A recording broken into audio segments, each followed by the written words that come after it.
Welcome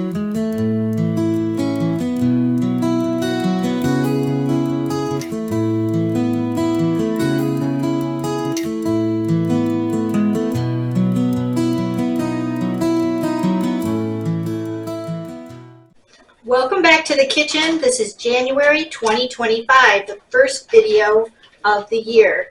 Now, this video is split into two different sections. We have the cabbage and noodles that are going now, which is going to be one video. Then we have the meat, which is going to be fried pork chops. Now, let's get started with these. I like to make sure I get the regular cut, and also I look for the bone to be in it. I don't like to use the boneless. I don't think it comes out as good. That bone really adds a lot of flavor. Now you're going to want to have a container that the meat is going to fit down into. We're going to soak this in milk and marinate it before we actually get started on frying it.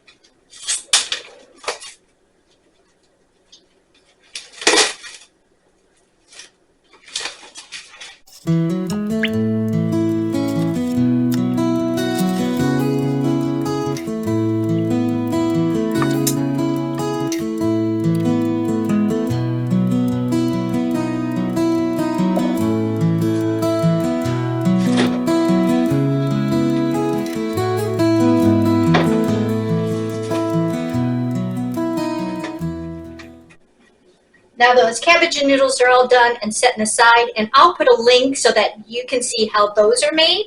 But for right now, we're going to concentrate on getting these pork chops fried up. I am going to use olive oil, and I want to put enough olive oil that it's going to be halfway up the pork chop. I know some people don't necessarily like to fry in olive oil, but I have not had any issues with it, so I like to use this, and I also like to use an avocado oil. So it's really up to you on what you want to use or what your preference is.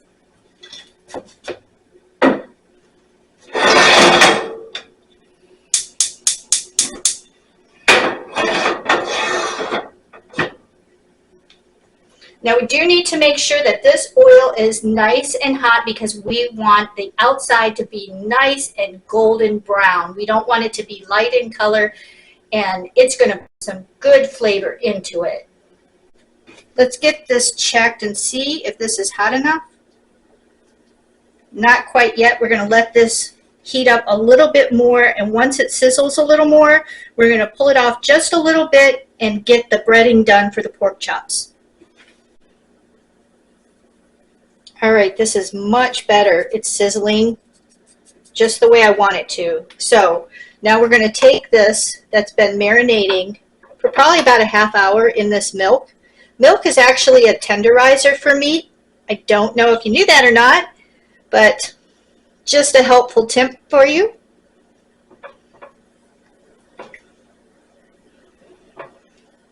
You want to make sure that you really coat it well.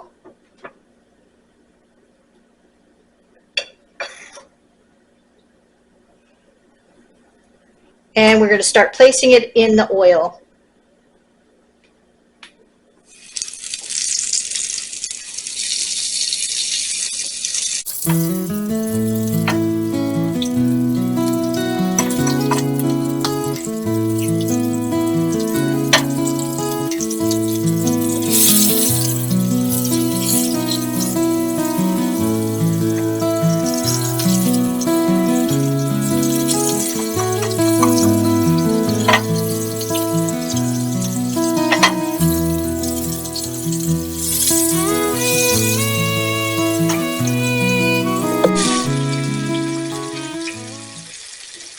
Now you're going to want to stay right here. Whenever you're frying stuff, do not leave it. It's starting to get brown now, but we want it a lot more brown than that.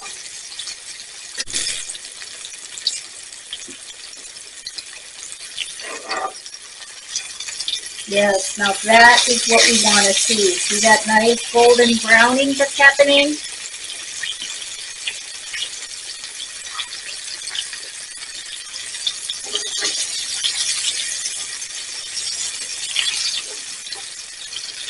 This one's a little bit light. But that's okay. We'll get that caught up to the other one.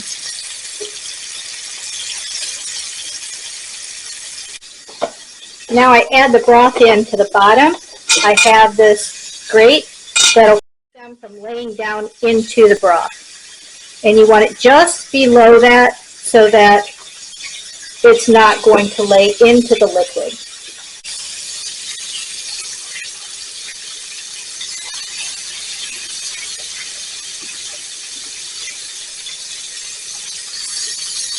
Now we're going to place those in here. You see how brown that is? Isn't that gorgeous? Because you want them to lay flat, not on top of each other. And if you're doing more, you can easily use a pan for this. That's like a 9 by 13. Okay. Those look good. We need to put oil on it, and we're going to get this into the oven, a preheated oven at 350 degrees.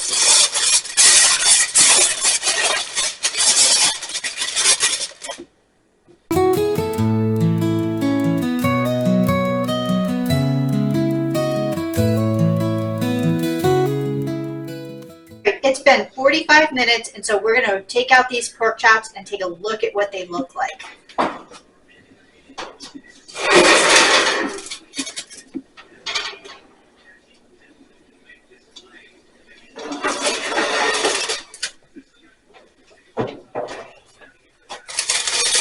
Wait till you see these.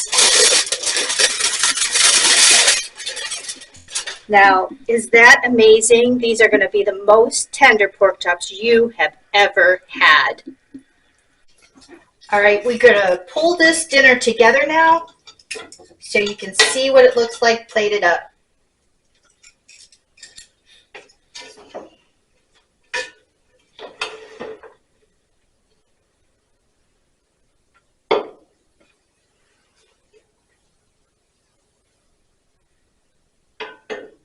All right, now is that not a beautiful dish for the starting of the new year?